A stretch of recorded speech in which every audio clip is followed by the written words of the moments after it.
Hello friends, welcome back to my YouTube channel. ಇವತ್ತು ನಾನು 42 ಸೈಜ್ದು ಕಟೋರಿ ಬ್ಲೌಸ್ನ ಕಟ್ಟಿಂಗ್ ವಿತ್ ಸ್ಟಿಚಿಂಗ್ ಎರಡೂ ಕೂಡ ಈ ಒಂದೇ ವಿಡಿಯೋದಲ್ಲಿ ಕಡಿಮೆ ಸಮಯದಲ್ಲಿ ಬಿಗಿನರ್ಸು ಕೂಡ ಅರ್ಥ ಆಗೋ ಥರ ಹೇಳ್ಕೊಡಲು ಪ್ರಯತ್ನ ಮಾಡ್ತೀನಿ. ಬ್ಲೌಸ್ ಲೆಂತ್ ಇಷ್ಟು ನಮಗೆ ಬಂದುಬಿಟ್ಟು 12 ಇಂಚ್ ಇದೆ. ನಾನು 1.5 ಇಂಚಷ್ಟು ಹೆಚ್ಚಿಗೆ ತೊಗೋತೀನಿ. ಯಾಕಂದರೆ ಇದು ಫ್ರಂಟ್ದು ಆಗಿರೋದ್ರಿಂದ, ಫ್ರಂಟ್ ಮೆಜರ್ಮೆಂಟ್ ಆಗಿರೋದ್ರಿಂದ 1.5 ಇಂಚನ್ನು ನಾನು ಹೆಚ್ಚಿಗೆ ತೊಗೋತೀನಿ.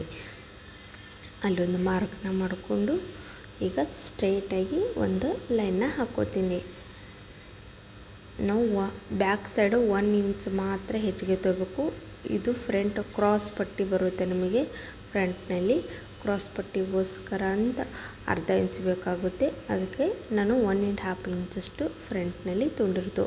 ನಮಗೆ ಶೋಲ್ಡರ್ ಬಂದುಬಿಟ್ಟು 5.5 ಇದೆ. ನೆಕ್ ವಿಡ್ತ್ ಬಂದುಬಿಟ್ಟು 2.5 ಇದೆ. ಇಲ್ಲಿ 5.5ಗೆ ಇನ್ನೊಂದು ಮಾರ್ಕ್ನ ಮಾಡ್ತಾಯಿದ್ದೀನಿ. ಮಾರ್ಕ್ನ ಮಾಡಿಕೊಂಡು ಹಾರ್ಮೋಲ್ ನಮಗೆ 6 ಇಂಚ್ ಇದೆ. 6 ಇಂಚ್ಗೆ ಇಲ್ಲೊಂದು ಮಾರ್ಕ್ನ ಮಾಡ್ತಾಯಿದ್ದೀನಿ. ಮಾರ್ಕ್ನ ಮಾಡಿಕೊಂಡು ಈಗ ಒಂದು ಸ್ಟ್ರೇಟಾಗಿ ಒಂದು ಲೈನ್ನ ಹಾಕ್ಕೊತೀನಿ. ಇದಾದಮೇಲೆ ನಮಗೆ ಚೆಸ್ಟ್ ಮೆಜರ್ಮೆಂಟ್ 42 ಇದೆ. 42ನಲ್ಲಿ 4ನೇ ಒಂದು ಭಾಗ ತೊಗೊಂಡ್ರೆ ನಮಗೆ 10.5 ಬರುತ್ತೆ. 10.5ಗೆ ಒಂದು ಮಾರ್ಕ್ನ ಮಾಡ್ತಾಯಿದ್ದೀನಿ. 2 ಇಂಚು ಹೊಲಿಗೆಗೋಸ್ಕರ. ನೀವು 1 ಇಂಚಷ್ಟು ತೊಗೋಬೋದು, 2 ಇಂಚು ಕೂಡ ತೊಗೋಬೋದು.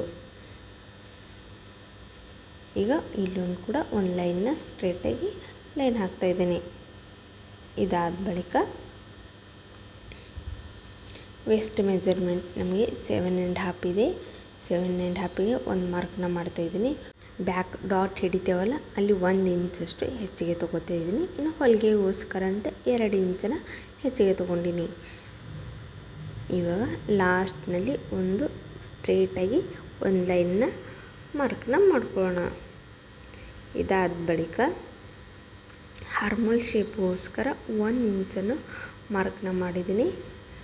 ಮಾರ್ಕ್ನ ಮಾಡಿಕೊಂಡು ಈಗ ಕರ್ವ್ ಸ್ಕೇಲ್ದಿಂದ ಇದಕ್ಕೆ ಈ ಥರ ಶೇಪ್ನ ಕೊಡಬೇಕು.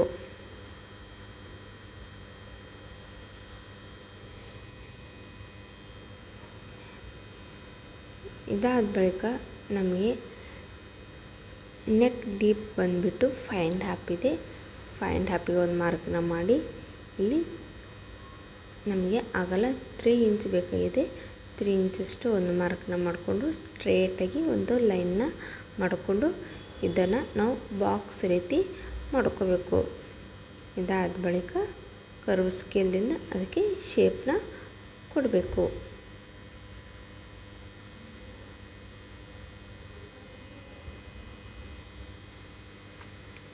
ಇವಾಗ ಕ್ರಾಸ್ ಪಟ್ಟಿಗೋಸ್ಕರ 3 ಇಂಚಷ್ಟು ಒಂದು ಮಾರ್ಕ್ನ ಮಾಡ್ತಾಯಿದ್ದೀನಿ. ಇಲ್ಲಿ 2.5ಗೆ ಇಲ್ಲೊಂದು ಮಾರ್ಕ್ನ ಮಾಡ್ತಾಯಿದ್ದೀನಿ.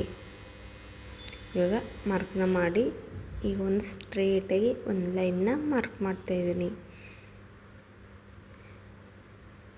ಇದಾದ ಬಳಿಕ 1/2 ಇಂಚಷ್ಟು ಇಲ್ಲಿ ಮೇಲ್ಗಡೆ ಇನ್ನೊಂದು ಮಾರ್ಕ್ನ ಮಾಡ್ಕೊತೀನಿ.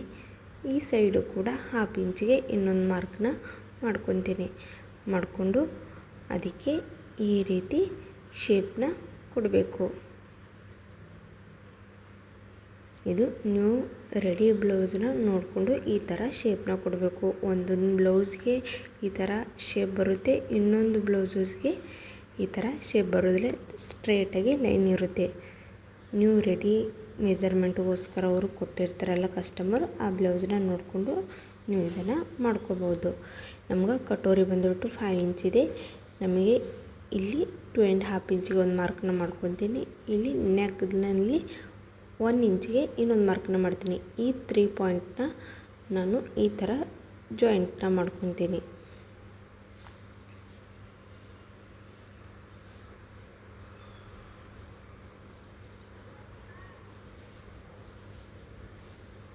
ಈಗ ನಮಗೆ ಮಾರ್ಕ್ ಎಲ್ಲ ಮಾಡಾಯಿತು. ಇವಾಗ ಇದನ್ನು ಕಟ್ ಮಾಡಿ ಸಪ್ರೇಟ್ ಮಾಡೋಣ.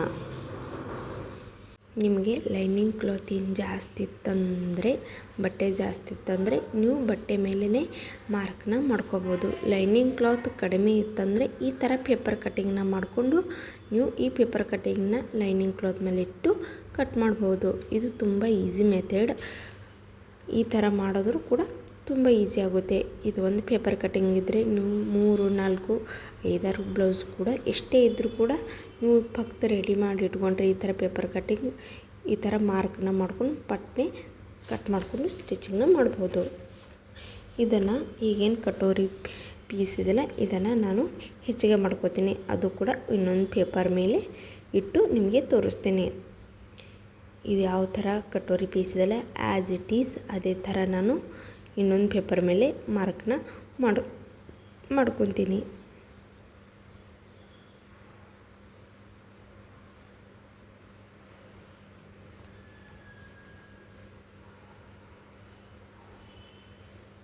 ಇವಾಗ ಮಾರ್ಕ್ ಮಾಡ್ಕೊಂಡಾಯಿತು.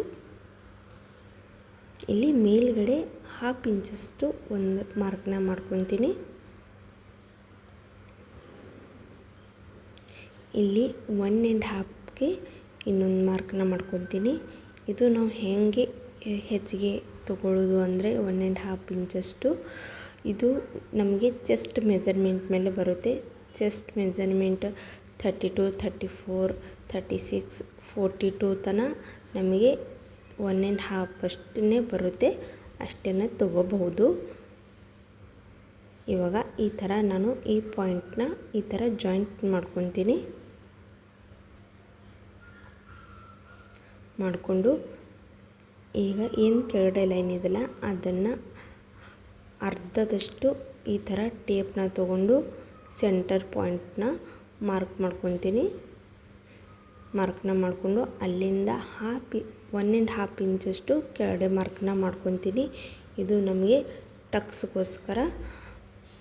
ಈಗ ಒಂದು ಸ್ಟ್ರೈಟಾಗಿ ಲೈನ್ನ ಹಾಕ್ಕೊತೀನಿ ಇಲ್ಲಿ ಈ ಥರ.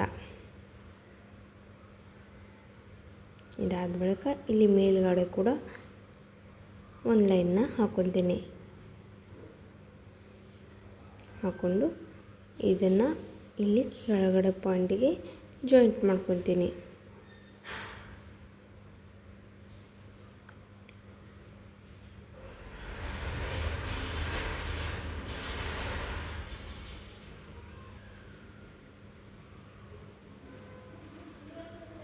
ಇವಾಗ ನಮಗೆ ಇದು ಕಟೋರಿ ರೆಡಿ ಆಯಿತು. ಇವಾಗ ಇದನ್ನು ಕಟ್ ಮಾಡೋಣ. ನೀವು ಇದನ್ನೆಲ್ಲ ಡೈರೆಕ್ಟಾಗಿ ಲೈನಿಂಗ್ ಕ್ಲಾತ್ ಮೇಲೆ ಮಾಡ್ಬೋದು. ಲೈನಿಂಗ್ ಕ್ಲಾತ್ ಎಕ್ಸ್ಟ್ರಾ ಇತ್ತಂದರೆ ನೀವು ಡೈರೆಕ್ಟಾಗಿ ಲೈನಿಂಗ್ ಕ್ಲಾತ್ ಮೇಲೆ ಮೆಜರ್ಮೆಂಟ್ನ ಹಾಕ್ಕೋಬೋದು. ಇವಾಗ ನಮಗೆ ಇದು ರೆಡಿ ಆಯಿತು. ನಮಗೆ ಇದು ಫ್ರಂಟ್ ಏನಿದ್ರೆ ಇದೆಲ್ಲ ರೆಡಿ ಆಯಿತು. ಇವಾಗ ಲೈನಿಂಗ್ ಕ್ಲಾತು ಮೇನ್ ಕ್ಲಾತ್ನ ಕಟ್ ಮಾಡ್ಕೊತೀನಿ. ಈ ಪೇಪರ್ಗಳನ್ನ ಅದ್ರ ಮೇಲೆ ಇಟ್ಟು ಕಟ್ ಮಾಡ್ಕೊತೀನಿ. ಇವಾಗ ನಾನು ಎಲ್ಲ ಕಟ್ ಮಾಡ್ಕೊಂಡ ಬಳಿಕ ಇವಾಗ ಯಾವ ರೀತಿ ಸ್ಟಿಚಿಂಗ್ ಮಾಡೋದನ್ನು ನಿಮಗೆ ತೋರಿಸ್ತೀನಿ. ಇವಾಗ ಲೈನಿಂಗ್ ಕ್ಲಾತು ಮೇನ್ ಕ್ಲಾತು ಎರಡೂ ಅಟ್ಯಾಚ್ ಮಾಡೋಣ.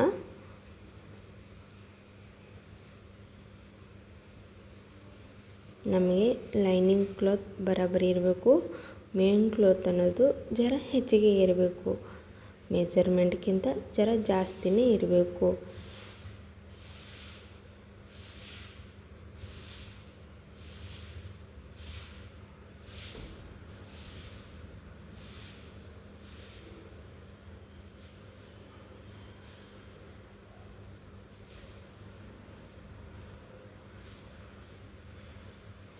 ಇವಾಗ ಅಟ್ಯಾಚ್ ಮಾಡಿತ್ತು. ಇದೇನು ಎಕ್ಸ್ಟ್ರಾ ಬಟ್ಟೆ ಕಾಣ್ತಾಯಿದ್ದಿಲ್ಲ ಇವಾಗ ಕಟ್ ಮಾಡಿ ತೆಗೋಣ.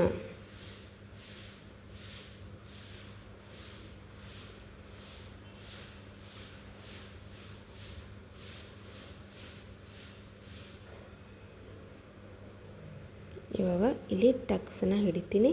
ಟಕ್ಸನ್ನ 2.5ಗೆ ಒಂದು ಮಾರ್ಕ್ನ ಮಾಡಿಕೊಂಡು ಇಲ್ಲಿ 1.5ಗೆ ಇನ್ನೊಂದು ಮಾರ್ಕ್ನ ಮಾಡ್ಕೊತೀನಿ. ಅಲ್ಲಿ ಏನು ಹೆಚ್ಚಿಗೆ 1.5 ತೊಗೊಂಡಿದ್ದೇವಲ್ಲ ಅದನ್ನೇ ಇಲ್ಲಿ 1.5 ತೊಗೊಂಡು ಈ ಥರ ಮಾರ್ಕ್ನ ಮಾಡಿಕೊಂಡು ಇದನ್ನು ಈ ಥರ ಜಾಯಿಂಟ್ ಮಾಡ್ಕೋಬೇಕು. ಮಾಡ್ಕೊಂಡು ಬಳಿಕ ಇದೇನು ಎಕ್ಸ್ಟ್ರಾ ಇದೆಲ್ಲ ಇದು ನಮಗೆ ಯಾವ ರೀತಿ ಫಿನಿಶಿಂಗ್ ಕೊಡಬೇಕಂತ ನಿಮಗೆ ತೋರಿಸ್ತೀನಿ. ಇದನ್ನು ಈ ಥರ ಫೋಲ್ಡ್ ಮಾಡಿಕೊಂಡು ಇಲ್ಲೇನು ಲೈನ್ ಕಾಣ್ತಿದಲ್ಲ ಅದೇ ಲೈನ್ ಮೇಲೆ ಇನ್ನೊಂದು ಸ್ಟಿಚಿಂಗ್ ಲೈನ್ನ ಹಾಕ್ಕೋಬೇಕು. ಆ ಥರ ಫೋಲ್ಡ್ ಮಾಡಿಕೊಂಡು ಅದೇ ಲೈನ್ ಮೇಲೆ ಈ ಥರ ಸ್ಟಿಚಿಂಗ್ನ ಮಾಡಿಕೊಂಡ್ರೆ ನಮಗೆ ಕಟೋರಿ ಅನ್ನೋದು ಶೇಪ್ ತುಂಬ ಚೆನ್ನಾಗಿ ಬರುತ್ತೆ. ನಮಗೆ ಕ್ರಾಸ್ ಪಟ್ಟಿ ಅಟ್ಯಾಚ್ ಮಾಡುವಾಗ ಯಾವುದೇ ಪ್ರಾಬ್ಲಮ್ಸ್ ಬರೋದಿಲ್ಲ. ಅಲ್ಲಿ ಈ ಥರ ಫಿನಿಶಿಂಗ್ ಕೊಟ್ಟರೆ ತುಂಬ ಚೆನ್ನಾಗಿ ಕಾಣುತ್ತೆ. ಇನ್ನೊಂದು ಪೀಸ್ ಕೂಡ ಕಟೋರಿ ಪೀಸ್ನ ಅದೇ ಥರ ಅಟ್ಯಾಚ್ ಮಾಡಿಕೊಂಡೆ. ಇವಾಗ ನಮಗೆ ಕಟೋರಿ ಪೀಸ್ ಅನ್ನೋದು ರೆಡಿ ಆಯಿತು. ಫ್ರಂಟ್ನಲ್ಲಿ ಇನ್ನೊಂದು ಭಾಗನ ಅದನ್ನು ಕೂಡ ಆ್ಯಸ್ ಇಟ್ ಈಸ್ ಅದೇ ಥರ ಅಟ್ಯಾಚ್ನ ಮಾಡ್ಕೊತೀನಿ.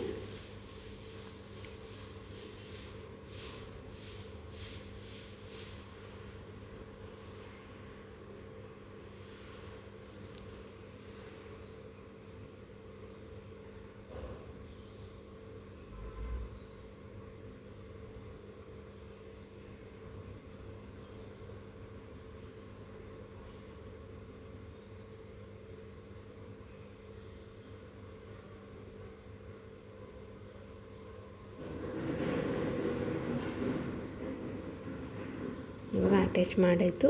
ಏನು ಎಕ್ಸ್ಟ್ರಾ ಬಟ್ಟೆ ಇದೆಯಲ್ಲ ಅದನ್ನು ಕಟ್ ಮಾಡಿ ತೆಗಿತೀನಿ.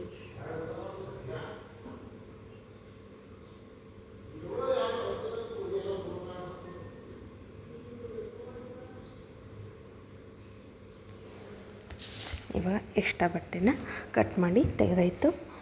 ಇವಾಗ ಅದೇ ಥರ ಇನ್ನೊಂದು ಭಾಗನ ಕೂಡ ಅದೇ ಥರ ಆ್ಯಸ್ ಇಟ್ ಈಸ್ ಅಟ್ಯಾಚ್ನ ಮಾಡ್ಕೊಳ್ಳೋಣ. ಅದನ್ನು ಕೂಡ ರೆಡಿ ಆಯಿತು. ಇವಾಗ ಇದಕ್ಕೆ ಕಟೋರಿ ಪೀಸ್ನ ಅಟ್ಯಾಚ್ನ ಮಾಡ್ಕೊಳ್ಳೋಣ.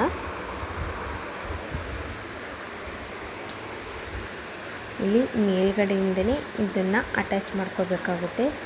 ಮುಂದೆ ನಮಗೆ ನೆಕ್ ಶೇಪ್ ಇರುತ್ತಲ್ವ ಅದಕ್ಕೆ ಫ್ರಂಟ್ನಿಂದನೇ ಮೇಲ್ಗಡೆಯಿಂದನೇ ನಾವು ಅಟ್ಯಾಚನ್ನು ಮಾಡ್ಕೊತ ಬರಬೇಕಾಗುತ್ತೆ. ಇಲ್ಲಿ ಕಂಪಲ್ಸರಿ ಡಬಲ್ ಸ್ಟಿಚಿಂಗ್ ಲೈನ್ನ ಹಾಕೋಬೇಕಾಗುತ್ತೆ. ಇಲ್ಲಿ ಕೆಳಗಡೆ ಏನು ಹಾಫ್ ಇಂಚಿಷ್ಟು ಏನಾದರೂ ಎಕ್ಸ್ಟ್ರಾ ಬಂದಂದರೆ ನಾವು ಕಟ್ ಮಾಡ್ಕೋಬಹುದು. ಇದಾದ ಬಳಿಕ ಇನ್ನೊಂದು ಪೀಸ್ ಕಟೋರಿ ಪೀಸ್ನೂ ಕೂಡ ಅಟ್ಯಾಚ್ ಮಾಡ್ಕೊತೀನಿ. ಅಟ್ಯಾಚ್ ಮಾಡ್ಕೊಂಡಾಗಿದೆ. ಇವಾಗ ಕ್ರಾಸ್ ಪಟ್ಟಿನ ಅಟ್ಯಾಚ್ ಮಾಡ್ಕೊಳ್ಳೋಣ.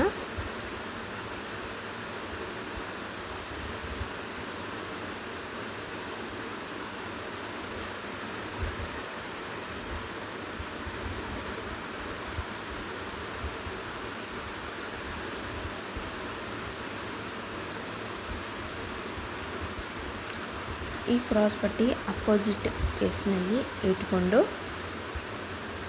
ಈ ಥರ ಮೇಲ್ಗಡೆ ಒಂದು ಸ್ಟಿಚಿಂಗ್ ಲೈನ್ನ ಹಾಕೋಣ.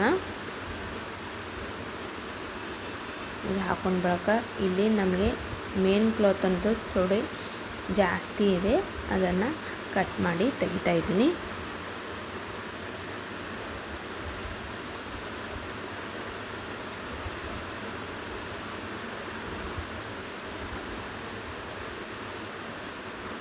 ಎಷ್ಟಾಯ್ತು ಅದನ್ನು ಮಾತ್ರ ತೆಗಿತಾ ಇರೋದು.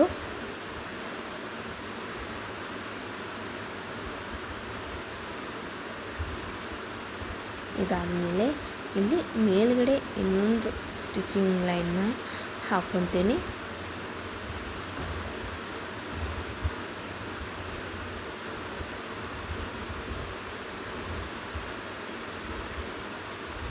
ಇದಾಯಿತು. ಇದಾದ ಬಳಿಕ ನಾವು ಈ ಕ್ರಾಸ್ ಪಟ್ಟಿನ ಇಲ್ಲಿ ಅಟ್ಯಾಚ್ ಮಾಡೋಣ. ಇಲ್ಲಿ ನೋಡಿ ನಮಗೆ ಇದು ಮೇನ್ ಕ್ಲಾತು ಇಲ್ಲಿ ಅಟ್ಯಾಚ್ ಆಗಬೇಕು, ಲೈನಿಂಗ್ ಕ್ಲಾತು ಇಲ್ಲಿ ಅಟ್ಯಾಚ್ ಆಗಬೇಕು. ಈ ರೀತಿ ಇಟ್ಕೊಂಡು ನಾವು ಕ್ರಾಸ್ ಪಟ್ಟಿನ ಅಟ್ಯಾಚ್ ಮಾಡ್ಕೊಳ್ಳೋಣ. ಬಿಗಿನರ್ಸು ಇಲ್ಲಿ ತುಂಬ ಜನ ತುಂಬ ಮಿಸ್ಟೇಕ್ ಮಾಡ್ಕೊತಾರೆ.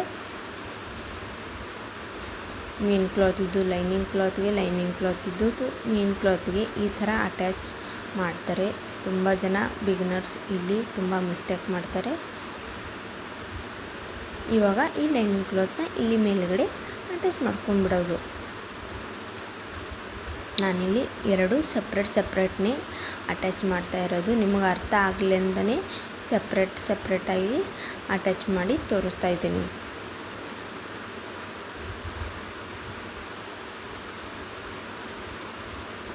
ಇವಾಗ ಅಟ್ಯಾಚ್ ಮಾಡಿದ್ದು, ಇವಾಗ ಅದನ್ನು ಸೀದಾ ಮಾಡೋಣ.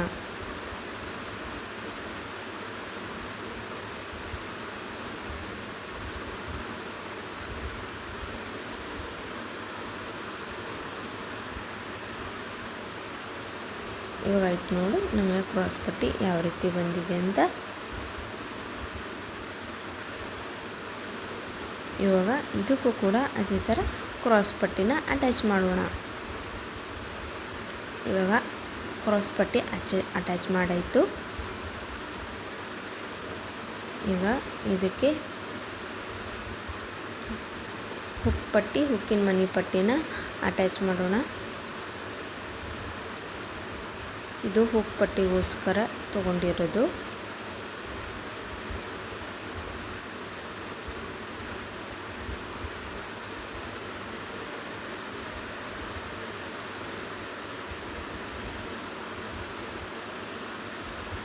ನಮಗೆ ಹುಕ್ ಪಟ್ಟಿ ಅಟ್ಯಾಚ್ ಮಾಡೋಕ್ಕೆ 1.5 and 2 ಇಂಚಷ್ಟು ಪಟ್ಟಿ ಇದ್ದರೆ ಸಾಕು. ಮತ್ತು ಹುಕ್ಕಿನ ಮನಿ ಪಟ್ಟಿ ಮಾಡೋಕ್ಕೆ 3 ಇಂಚು 3.5 ಇಂಚಷ್ಟು ಬೇಕಾಗುತ್ತೆ.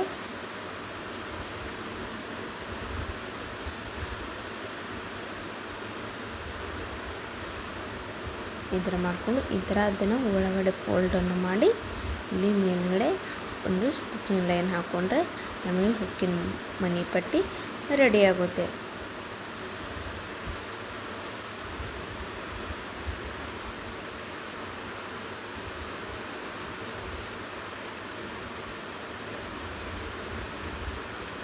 ಇದು ಹುಕ್ಕಿನ ಮನಿ ಪಟ್ಟಿ.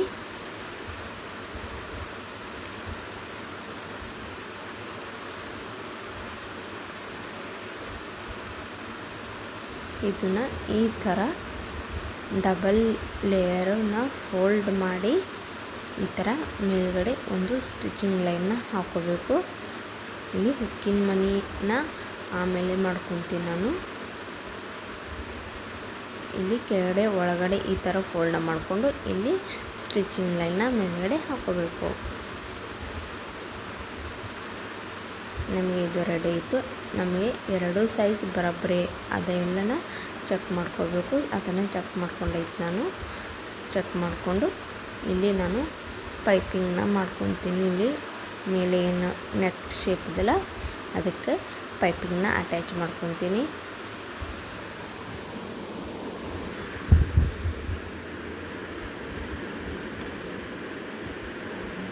ಪೈಪಿನ ಅಟ್ಯಾಚ್ ಮಾಡಿಕೊಂಡು ಇಲ್ಲಿ ಥೋಡೆ ಕಟ್ನ ಹಾಕ್ಕೊತೀನಿ.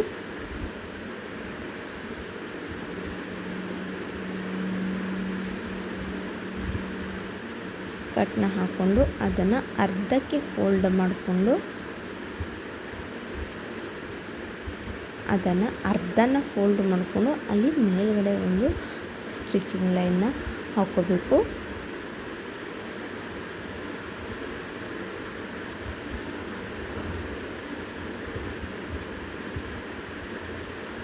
ಇದಾದ ಬಳಿಕ ನಮಗೆ ಪೈಪಿಂಗ್ಗೆ ಎಷ್ಟು ಸೈಜ್ ಬೇಕು ನೋಡಿಕೊಂಡು, ಕೆಲವೊಬ್ಬರಿಗೆ ಸಣ್ಣದಾಗಿ ಪೈಪಿಂಗ್ ಬೇಕಾಗುತ್ತೆ, ಇನ್ನು ಕೆಲವೊಬ್ಬರಿಗೆ ದಪ್ಪ ಪೈಪಿಂಗ್ ಬೇಕಾಗುತ್ತೆ.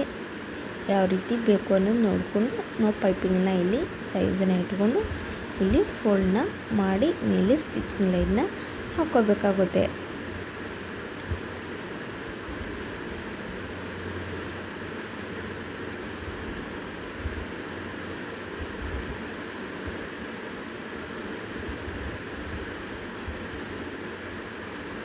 ಇವಾಗ ನಮಗೆ ಇದು ರೆಡಿ ಆಯಿತು.